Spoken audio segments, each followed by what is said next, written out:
the Seeker. Today, I just wanted to share with you the ritual that I'm going to do, or am doing, for Valentine's Day, and just a little bit of a chat video as well. These are the type of things that I like to do. It is incorporating ASMR, which I think works very well with ritual, because sounds and just the aesthetics of things, the ambience, really helps to get into that mood of sanctity. And these days it seems like a lot of what we tune into is just about getting information as rapidly as possible, and most of the time it's not terribly loving. So I'm going to go through the different things that I do and enjoy when I'm doing ritual. I don't always get to do all of these all the time.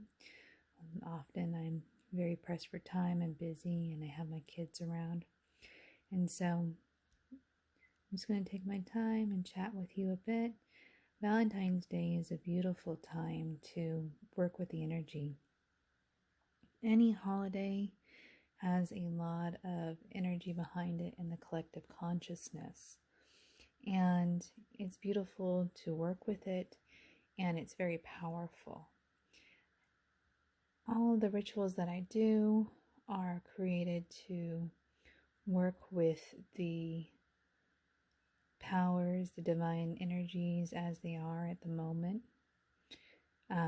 It's funny because I've incorporated a lot of it and worked with a lot of astrology these days. And when I originally got into astrology, it was because of the 7 planets and studying the symbology behind it to see how it worked with the 7 code that I had detected and all the other fields that I had worked with.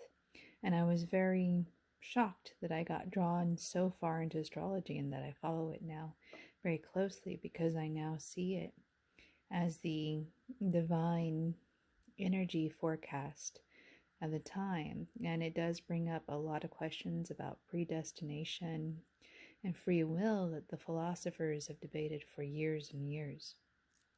And we're going through interesting times. Whether you look at the astrology or you look at just current events, and, like I said, I've seen a lot of people this year going through a lot of existential crises. It's been that way since 2012. I've never even imagined so many people would awaken.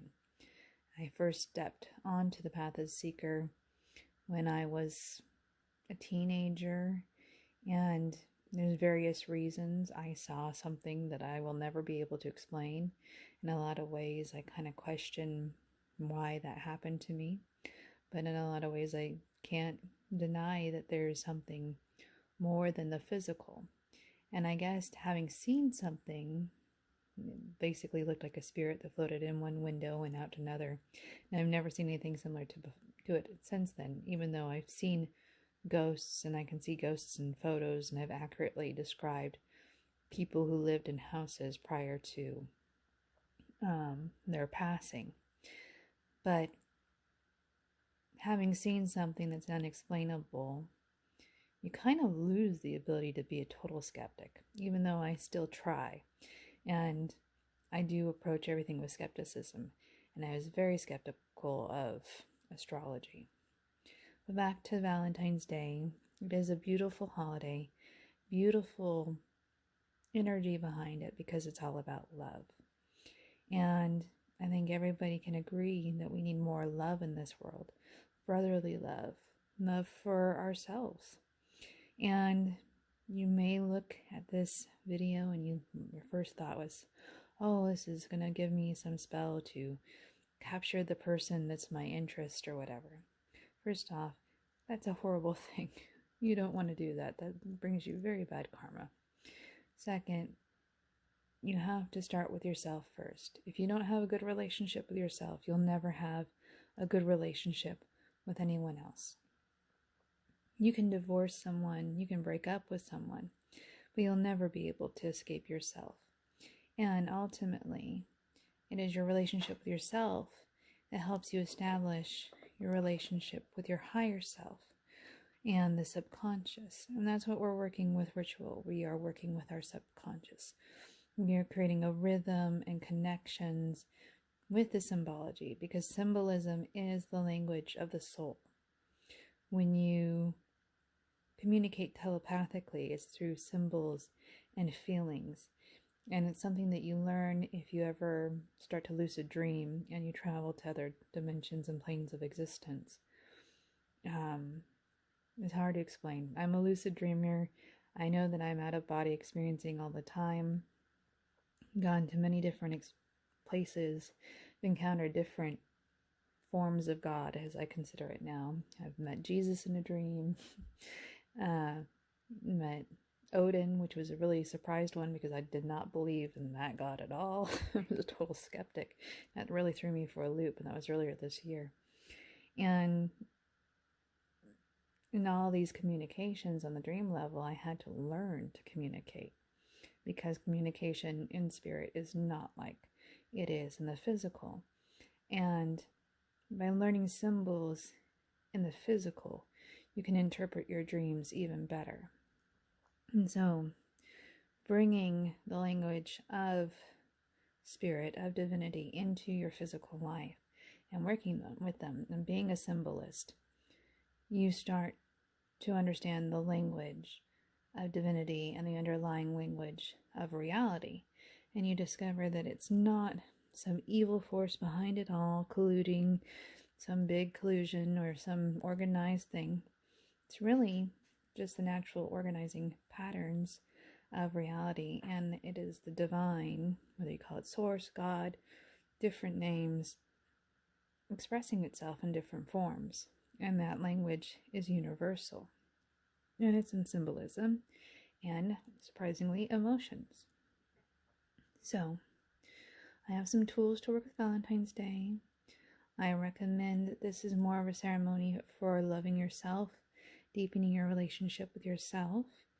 It is very much a root chakra type of holiday with all the red, which corresponds to the root chakra and the lowest level of Maslow's hierarchy of needs, which is physiology.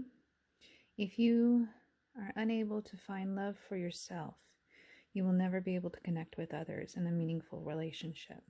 You can't look to others to complete yourself. You have to be a whole, complete person who loves yourself without the shadow of a doubt before you can really find someone who is whole and complete to be in a relationship. Because relationships are hard. They're very difficult, especially long-term ones. You learn a lot about the other person, get bored with them. You get past that honeymoon phase really fast. So tonight I want you to focus on yourself, self-love, and we'll get into this little ritual here. I have different tools that we're going to be using at different times, but we're going to start off with the candle. And then I'll light this candle. And with this candle, we're going to set our intention. And like I said, you can set whatever intention you want, really. But I think the best one to have is going to be something about self-love or working with your inner child, which exists on that root chakra level. Because the inner child, all of us have a wounded inner child at some level. I don't think anybody's parents were perfect. And so all of us can work with that energy and send that inner child love and heal that inner child. And it is very possible to heal an inner child. It takes time, forgiveness, realizing that all parents are flawed. All parents. It doesn't matter how much money they had or what they did.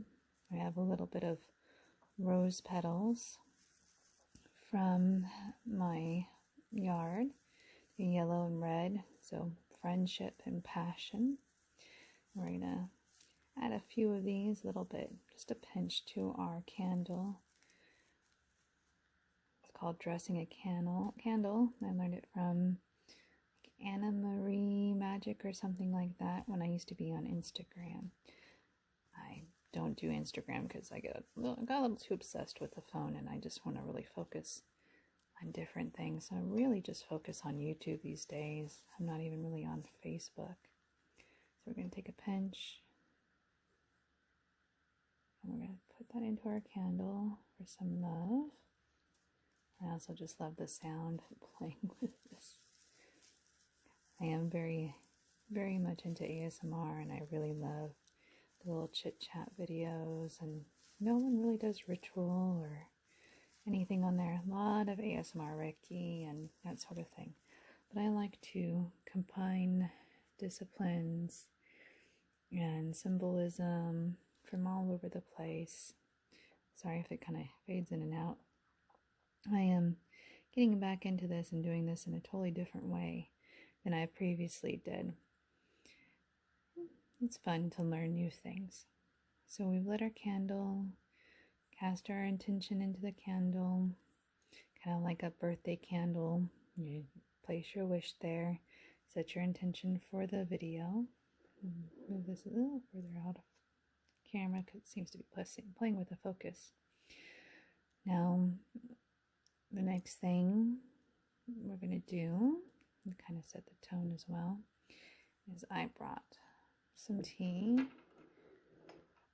The tea that I brought, another fun sound to play with, it's white rose tea. Rose is a very, very loving tea to work with. It imbues love, and Ashley Ellen Boss on Sky House Herbs shared a very funny story about her experience with using the herb rose. And incorporating herbs into your rituals can be very satisfying. It connects you more with it. It makes it a more loving experience. I'm going to let that steep. And you can make this entire ceremony, especially for Valentine's Day, connect with rose. You could use everything as a rose theme, and that is extremely loving energy. And since this holiday really works with the energy of love, you know, it's just a powerful time. The collective is focused on it.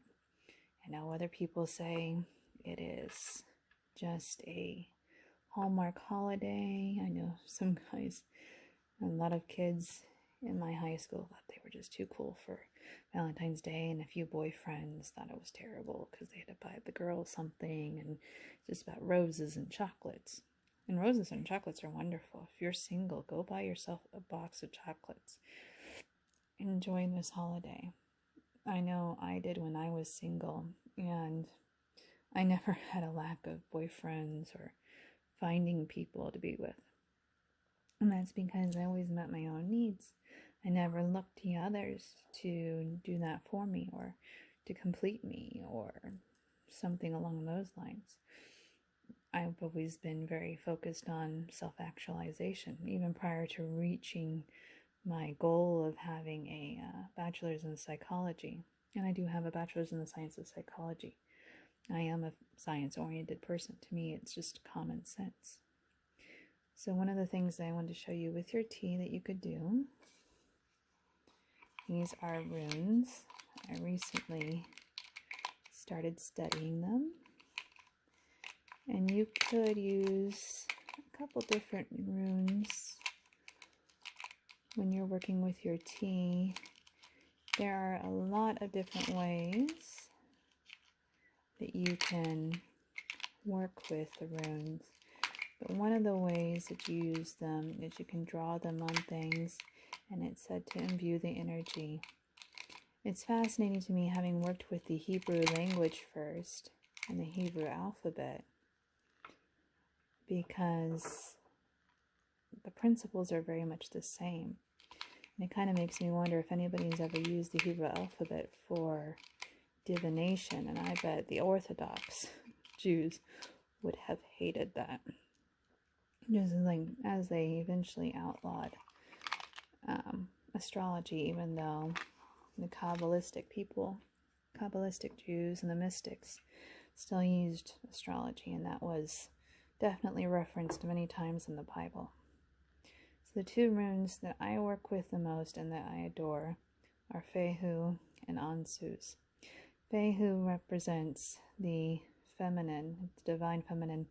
It actually relates to a cow that helped create the world. I think it's Abdullah, and she licked the salt to the point where it freed the first ice giant, from which everything is said to be created by Odin and Thor with. So Fehu is very much about abundance, and it is a divine feminine symbol. So you could draw this on your cup, just thinking of it, and you can imbue it with abundance.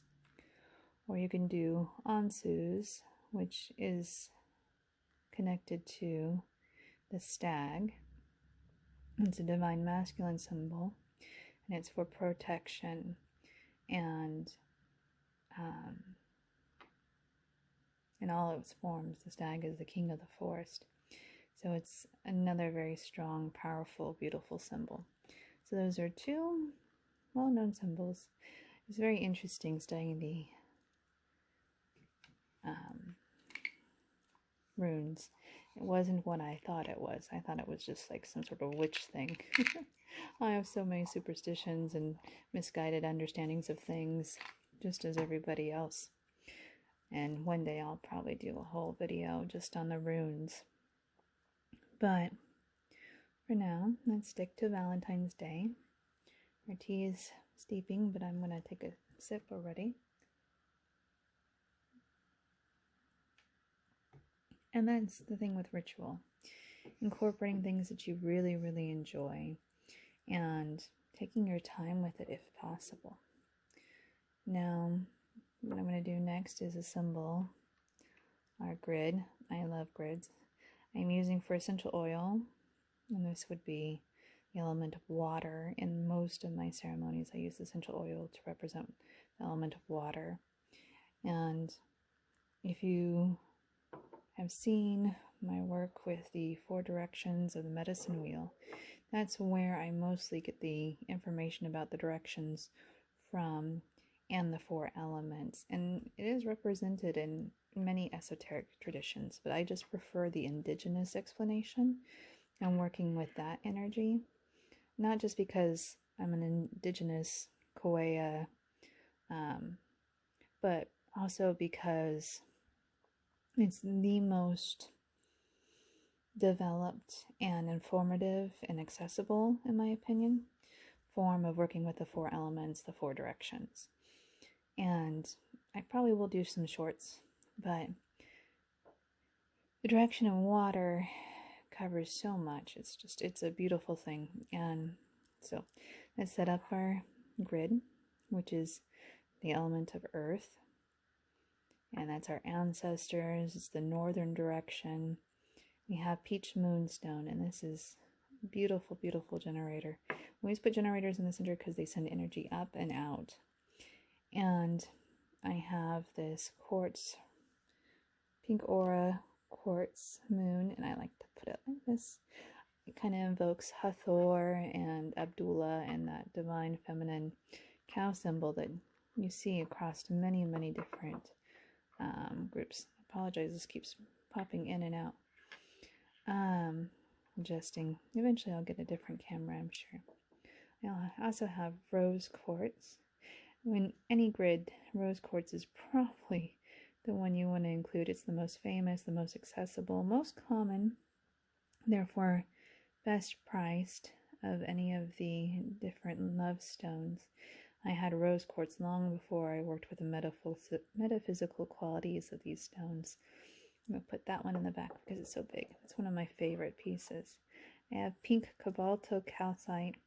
This one is just universal love, and it looks like a little piece of chocolate with strawberry frosting. I love that.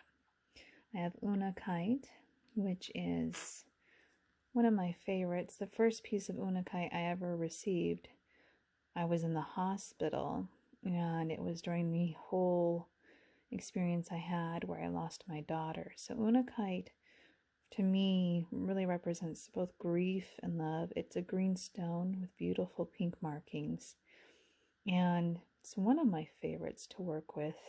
And even though it kind of brings that grief into my heart because it reminds me of my firstborn daughter, Lilithan, it also brings me great hope because she taught me so much. I mean, I diagnosed myself with a rare condition and was able to go on and have children even though someone told me I couldn't. You've probably heard that before if you've listened to my other videos, but for those of you who didn't know, that was one of the darker nights of the souls that I've experienced. I've experienced several, so many I've lost count at this point. I'm also including the rose quartz arrowhead that I did in my first Oracle Stone video, because I think new projects, especially this YouTube thing, this video as an example of it, I think that's a wonderful thing to include in my Valentine's Day grid. It's kind of a rare shape these days. I don't really see it so much sold on like Sage Goddess or by any people working in the spiritual industry. I got this a long time ago in Yosemite, and you do see these in novelty and tourist shops a lot. Not so much among the spiritual community, which is really interesting. I have Kambaba Jasper. This is a divine masculine stone. It is really beautiful. It's green with swirls. That is actually moss. So this is fossilized moss on here. And it's some people say it's the shaman stone. It's very protective, very, active energy, logical, analytical, everything that's wonderful about the divine masculine. And there's many things about divine masculine, in my opinion, that's wonderful. I am, more of a tomboy, even though I wear skirts and I'm very girly. I'm more of a tomboy than I am anything else, so I appreciate the masculine quite a bit. And this is pyrite. I'm not sure where I got this piece from, but it is very pretty. I always love pyrite. This one, you can't tell that it forms in cubes. This one's probably, I think it's gone through quite a bit. But it is a really pretty piece. And pyrite brings brilliance, golden thoughts, even though it's fool's gold. It does bring that to the grid. And just including it, plus the cubic shape represents physical manifestation. And we want to work with the physical material reality, to use the term often said by Thomas Campbell in his book, My Big Toe, which I recommend. We want to use symbols that represent that because we want everything that we do in ritual to manifest. You do want to be careful because you don't want to manifest something unintentionally. So, but at the same time, if you have a good intention and you believe that there is a divine order and fate, the idea that there will be something negative that can happen or come about by doing ritual is just totally negated. Instead, what you realize, I'm going to put this one back here actually, is that you can't really do anything so wrong that it's unforgivable. A lot of people, when they go through like a dark night of the soul, think, oh, God's punishing me. And it's like, no, everybody goes through a dark night of the soul. No one's being punished, and it's just an opportunity to become more of yourself. It's basically your higher self calling, saying, hey, do you want to awaken to your true higher nature? Do you want to really evolve as a soul in this life? This is a piece of salt. Salt is detoxifying. This is Himalayan salt. You can actually buy this in your grocery store. That's where I got this from. And it brings detoxification. Salt is a very potent symbol in alchemy. And again, it's formed in cubes, and cubes represent man and material reality. This is another piece of kunzite. I included kunzite in my grid that we did for the Pluto Mercury and Capricorn video. I love kunzite. I consider this the romance stone. You can't really tell when you're looking at it this way. Maybe this way. No, you probably won't in this light be able to tell that it's actually a very light pink. But I promise, every time I carry kunzite, I end up having one of the most romantic days of my life. And I have quartz points. Quartz is always amplification. So this aura-treated crescent quartz is about amplification as well. And we're amplifying the love. And so, there is our grid. Now to activate the grid, you can use any double terminated stone. I have this piece of selenite. I love it because it's a spiral. And if you've been with me for a while, you know that life is a spiral. We constantly go around in a circle, and we end up back at about the same place that we were before. But each time we spiral up or we spiral down, we make choices. And if you are consciously working with the energy, instead of letting it subconsciously pull your strings, then you're going to make different choices when the same situation comes up again. And perhaps graduate to new experiences.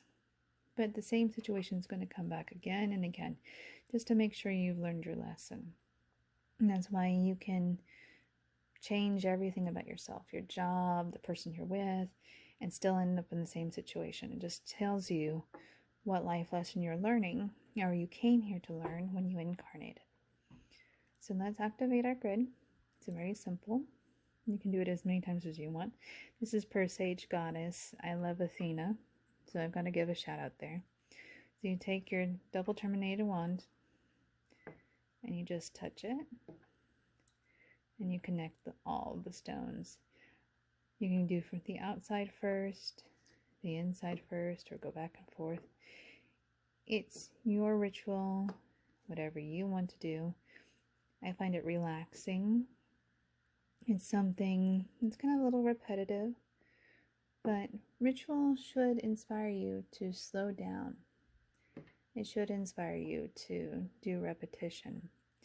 I mean, all of us have rituals.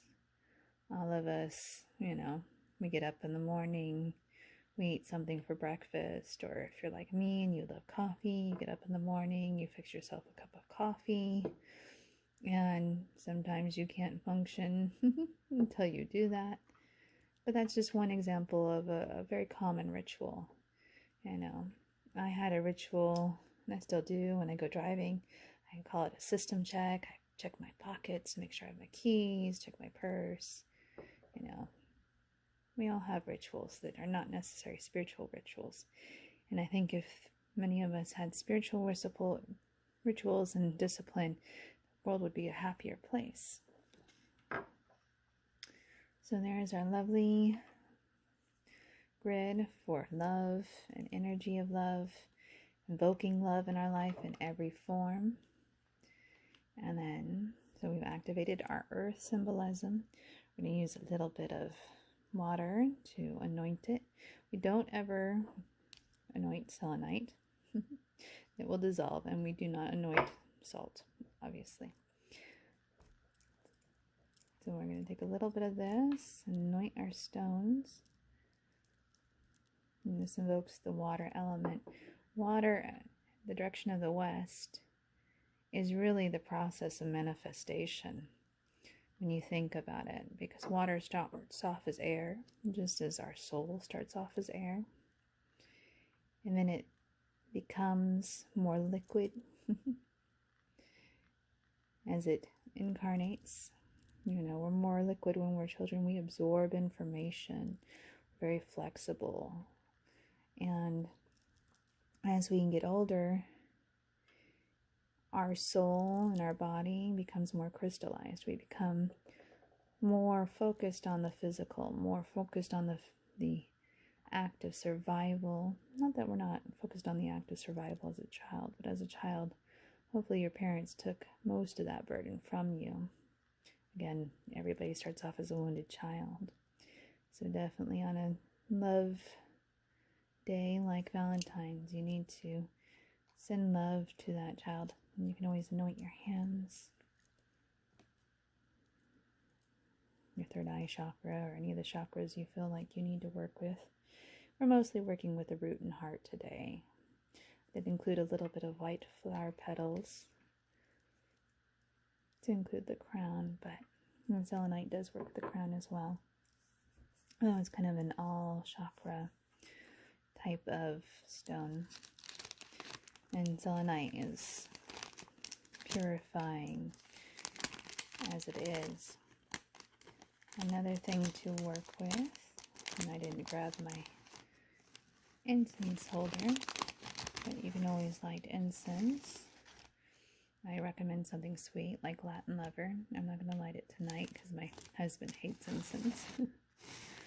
But I will definitely, oh, it smells so good, use that when I do this at my altar. And I'll talk about altars in a different video, but I think a sacred space and an altar are nice, and I think bringing it into your home is fine. I know it scares some people because they've been told not to do it, that it only belongs in church, and churches definitely have altars.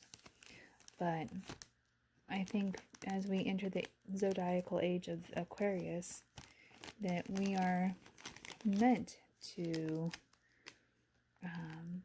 evolve to the point where we're doing all this ourselves, so where we don't need the proxy of the priest. But incense in particular represents the element of air, and the element of air is that of the level, it's the eastern direction, it's the level of where imagination and ideas spring from. It's a non-material realm. And so by lighting incense from our candle that we've set our intention, it's like sending a direct prayer to that level of air, that template reality, to make your intentions a reality. We're laying the seeds into our subconscious, our fertile mind, and eventually it will bear fruit. You know, the ritual is a lot like affirmations. The more you do it and the more you work with it, the more likely you'll get a result. And it is really training the mind. It is a form of meditation, of active meditation. And that's why I say take your time, enjoy yourself. You know, this is an act of love, not just for yourself, but with divinity. And the final thing that I wanted to bring into this is a tuning fork. I only have one so far. Eventually I'll probably get a whole set. It's at 128 degrees. I really enjoy the sound. I'm not sure this microphone on this phone is going to pick it up. Hopefully the sound on here is pretty decent. Eventually I'll get something a little bit different probably to record. But for now, this is what I have. It's kind of the old school ASMR vibe when I first started watching ASMR and everybody was doing it on their phone and using their little headsets and stuff to record. And they still wear their Bluetooth in their ears and things. It's really interesting. We've come so far when it comes to ASMR. I know the market's a little bit saturated on YouTube, I've heard. I think it's the way with astrology and a lot of things. But on my channel, I'm just sharing with you my favorite things. I'm back to this sound, which I really enjoy. And that's what you should do with rituals. You should incorporate the things you enjoy. Aromatherapy, which is the essential oils, and the incense. Like I said, there's a science behind that. It's aromatherapy.